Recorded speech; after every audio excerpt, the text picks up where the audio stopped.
নাফিসা, এখন পর্যন্ত শুনানি শুরু হয়নি। শুনানি 11:30 নাগাদ শুরু হতে পারে বলে আমরা জানতে পেরেছি।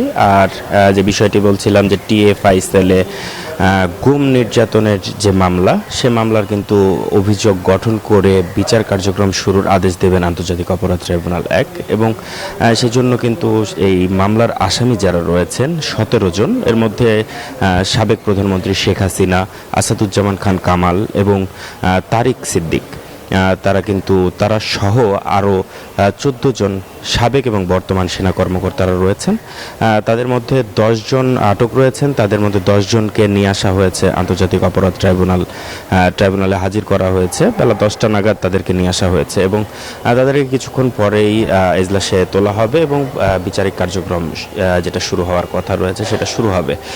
যে বিষয়টি জানাতে চাচ্ছিলাম যে বিগত শাসনামলে, অর্থাৎ শেখ হাসিনার শাসনামলের যে 15-16টি বছর, সে সময়ে ক্ষমতা কুক্ষিগত এবং ক্ষমতা দীর্ঘায়িত করতে যারা তাদের বিরুদ্ধে কথা বলেছেন সচরাচর সবসময়, তাদেরকেই আসলে গুম এবং পর্যায়ক্রমে নির্যাতন, কাউকে হত্যা করার পর্যন্ত অভিযোগ কিন্তু এসেছে এই অভিযোগে, এবং তাদের সেই অভিযোগের প্রেক্ষিতেই প্রসিকিউশন অভিযোগ দাখিল করে আন্তর্জাতিক অপরাধ ট্রাইব্যুনালে এবং তারপরে সেটি আমলে নিয়ে বিচার কাজ যে শুনানি অনুষ্ঠিত হয়েছে পর্যায়ক্রমে, এবং তারপরে কিন্তু আন্তর্জাতিক অপরাধ ট্রাইব্যুনাল 1 কিন্তু 21 তারিখ দিন নির্ধারণ করেছিলেন এবং সেটা ঠিক পিছিয়ে 2 দিন পরে আজকে সেই বিচার কাজ শুরুর আদেশ দেবেন আন্তর্জাতিক অপরাধ ট্রাইব্যুনাল 1।